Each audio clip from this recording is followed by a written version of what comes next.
इस वीडियो में हम लोग देखेंगे कि डेटा टाइप का प्रकार। ओके, डेटा टाइप को आप बहुत सारे भाग में बांट सकते हो, like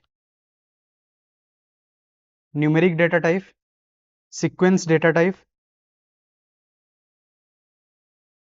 set and dictionary data type. Numeric data type में क्या क्या आएगी? इंटीजर आएगी, फ्लोट आएगी, बुलियन वैल्यू आएगी, लास्ट में कॉम्प्लेक्स वैल्यू आएगी, राइट। सीक्वेंस डेटा टाइप में क्या क्या आएगी? लिस्ट आएगी, टपल आएगी,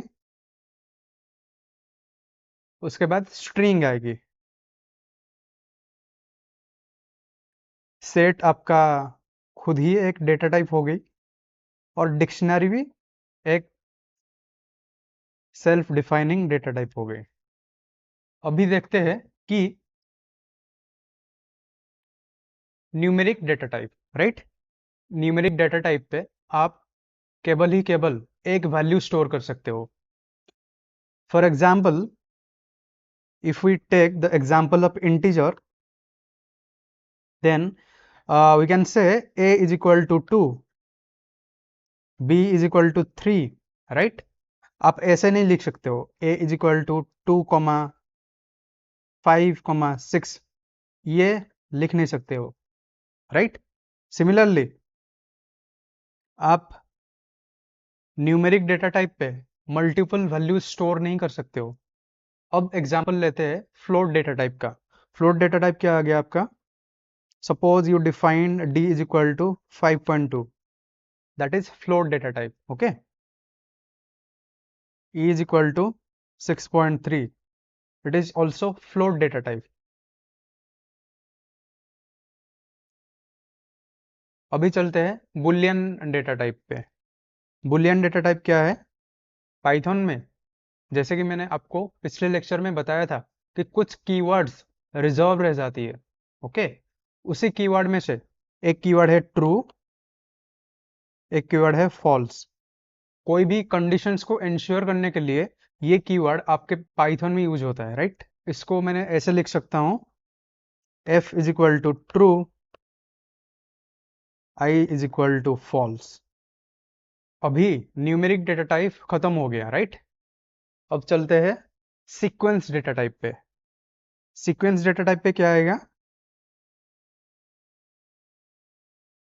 जैसे कि मैंने बताया था कि लिस्ट आएगा, राइट। लिस्ट क्या है? सिंपली लिस्ट क्या, मल्टीपल वैल्यूज को स्टोर करता है।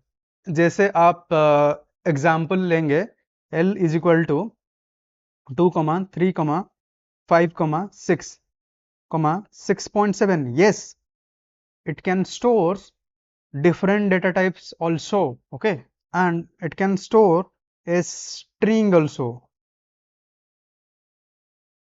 ठीक है। तो ये आपका लिस्ट डेटा टाइप आ गई। लिस्ट डेटा टाइप क्या है? म्यूटेबल है। म्यूटेबल मीन्स क्या है? म्यूटेबल मीन्स आप किसी भी एलिमेंट को चेंज कर सकते हो। Suppose I want to change 2, right? In place of 2 I want to insert 12। ये मैं कैसे कर पाऊंगा? Let me propose indexing. Indexing क्या होता है कि किसी भी लिस्ट का अगर आप एलिमेंट एक्सेस करना चाहते हो तो उसका इंडेक्स आपको पता होना चाहिए। ये कैसे एक्चुअली इंडेक्स है? इस जगह मान लीजिए कि 0 है, इस जगह 1 है, 2 है, 3 है, 4 है, 5, 6 एंड सो ऑन। अगर आप 2 को एक्सेस करना चाहते हो तो आप कैसे लिखोगे? L of 0, right. L of 0 means क्या है? L ऑफ 0 मीन्स 2 है, राइट। अगर आप 2 के वैल्यू को चेंज करना चाहते हो तो आप कैसे चेंज करोगे? आप सिंपली लिखोगे L of 0 is equal to 12। जैसे ही आपने एक लिस्ट को उसके इंडेक्स के माध्यम से चेंज किया, तो जो नया वाला लिस्ट होगी आपके पास, तो ये वाला लिस्ट आ जाएगी आपके पास, 12, 3, 5, 6, 6.7 एंड राहुल।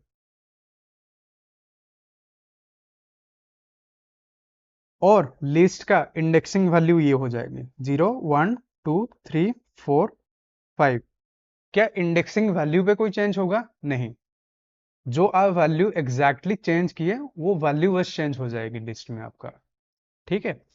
लिस्ट म्यूटेबल इसीलिए क्योंकि इसका कोई भी वैल्यू आप लोग चेंज कर सकते हो, और लिस्ट में कोई भी एलिमेंट आप ऐड कर सकते हो, और लिस्ट से कोई भी एलिमेंट आप रिमूव कर सकते हो। नेक्स्ट टाइप ऑफ डेटा पे चलते हैं, जो कि है टपल। टपल क्या है? जैसे आप लोग ने लिस्ट डिफाइन कर रहे थे, वैसे आप टपल डिफाइन करोगे, लेकिन टपल डिफाइन करने का तरीका कुछ अलग है। लाइक सपोज आपने एक टपल डिफाइन किया, उस पर एक वैल्यू स्टोर किए 9, 7, 8, 3.5। टपल को डेजिग्नेट करने का तरीका ये है कि उसको आप पैरेंथेसिस के अंदर रखोगे, राइट। दूसरा प्रॉपर्टी टपल का है कि टपल म्यूटेबल डेटा टाइप है नहीं, टपल एक इम्यूटेबल डेटा टाइप है। सो टपल इज इम्यूटेबल, यानी टपल का कोई भी वैल्यू आप चेंज नहीं कर सकते हो। जैसे लिस्ट के केस में आप कोई भी वैल्यू को एक्सेस करने के लिए उसका इंडेक्स आपको चाहिए था, ठीक वैसे ही टपल का कोई भी वैल्यू अगर आपको एक्सेस करना है तो आपको उसका इंडेक्स पता होना चाहिए। तो similar to the case of list, indexing value इसका 0, 1, 2, 3, राइट। तो अगर आप 9 को प्रिंट करना चाहते हो तो आप कैसे प्रिंट करोगे? सिंपली आप लिख दोगे print T of 0, right. Tuple में जो भी कुछ डेटा है वो एक तरीके का लॉक हो जाती है, राइट। एक लॉक लग जाती है, मान के चलिए आप इस पे। Next, string data type, right. Similar to tuple, string data type भी इम्यूटेबल है। आप एक स्ट्रिंग को कैसे लिख सकते हो? सपोज आपने स्ट्रिंग को डिफाइन किया एस से, एस में आप कुछ लैंग्वेज का नाम लिखते हो। Suppose I want to write Java, right. ये आपका स्ट्रिंग हो गई। स्ट्रिंग क्या है? जैसे कि मैंने बताया कि स्ट्रिंग टपल जैसे ही इम्यूटेबल है, यानी इस पे भी एक लॉक लग जाती है, ठीक है। इस पे आप कोई भी एलिमेंट ऐड नहीं कर सकते हो, और इससे कोई भी एलिमेंट आप रिमूव नहीं कर सकते हो, राइट। स्ट्रिंग का एलिमेंट को एक्सेस करने के लिए क्या है आपके पास? Similar indexing mechanism is also used in case of string all, okay, 0, 1, 2, 3। Suppose आप j को एक्सेस करना चाहते हो तो आप कैसे एक्सेस करोगे? आप सिंपली लिखोगे s ऑफ 0, ठीक है। अब चलते हैं सेट पे और डिक्शनरी पे।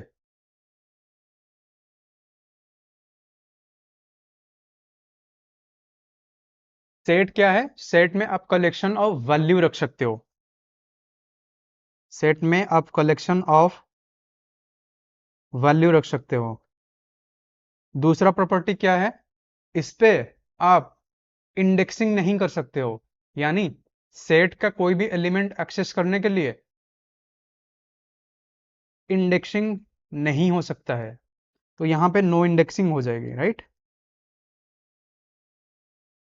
सेट में जो भी आप वैल्यू स्टोर करते हो वो अनऑर्डर्ड है, अनऑर्डर्ड, ओके।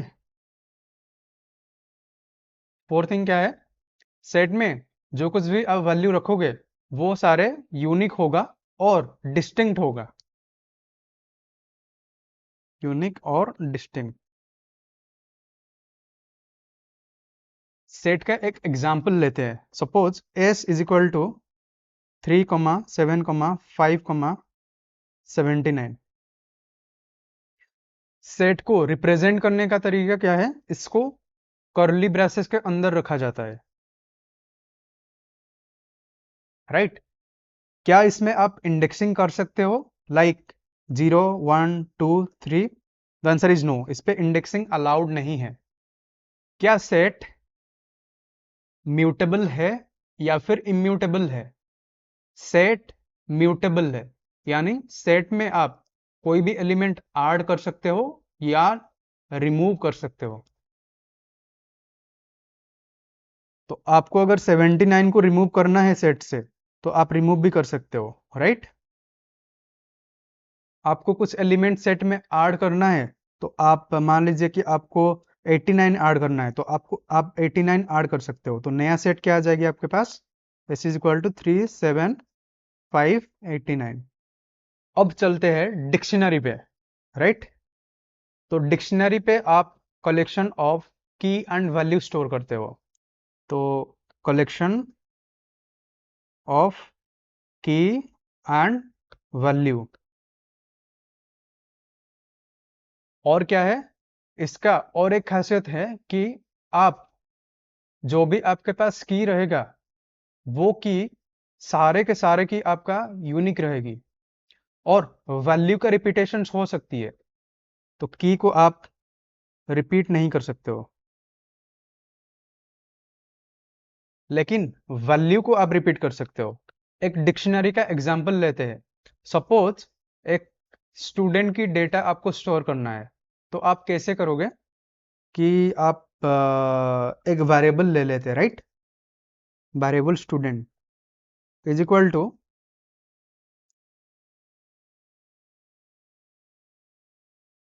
Like set. जब भी आप डिक्शनरी डिफाइन करते हो, उसको भी आप कर्ली ब्रैकेट के अंदर ही रखते हो। तो स्टूडेंट का नेम आ जाएगी इज इक्वल टू, सेट में इज इक्वल टू के बदले आप कोलोन सिंबल यूज करोगे, राइट? तो ये वाला सिंबल आप काट दोगे और ये वाला सिंबल यूज करोगे, और जो भी वैल्यू यहाँ पे स्टोर होगी वो कोटेशंस के अंदर आएगी, या तो सिंगल कोटेशंस के अंदर आएगी या तो डबल कोटेशंस के अंदर आएगी। लेट्स से हम यहाँ पे यूज करते हैं सिंगल कोटेशन। नाम लिखते हैं राहुल, उसका रोल नंबर क्या है? Roll number 39। ये भी 39 एक वैल्यू है, सो ये कोटेशंस के अंदर आ जाएगी। कॉमा, उसका एड्रेस क्या है? एड्रेस है दिल्ली।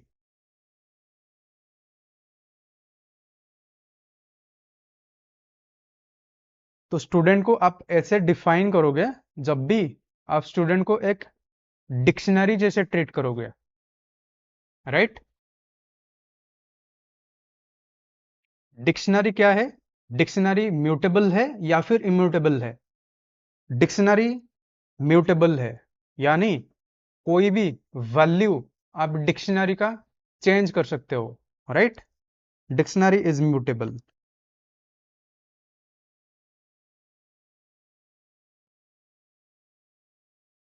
अभी देखते हैं कि मेमोरी एलोकेशंस कैसे होती है।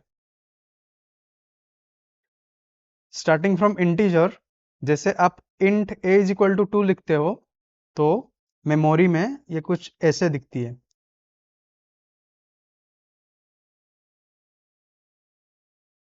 ए 2 को पॉइंट कर रही है, right? Similarly floating point number पे भी एग्जैक्टली सेम होता है। सपोज ये डी है, और ये किसी मेमोरी लोकेशन पे पड़ा है, और किसी मेमोरी लोकेशन पे 5.2 पड़ा है, तो ये क्या है? 5.2 को पॉइंट कर रही है। Similar case in Boolean data type. List में क्या है? मान लीजिए कि आपके पास एक लिस्ट पड़ी है, लिस्ट क्या था आपका 2 3 5 6 6.7 राहुल।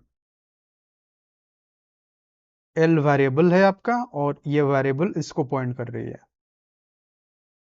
राइट।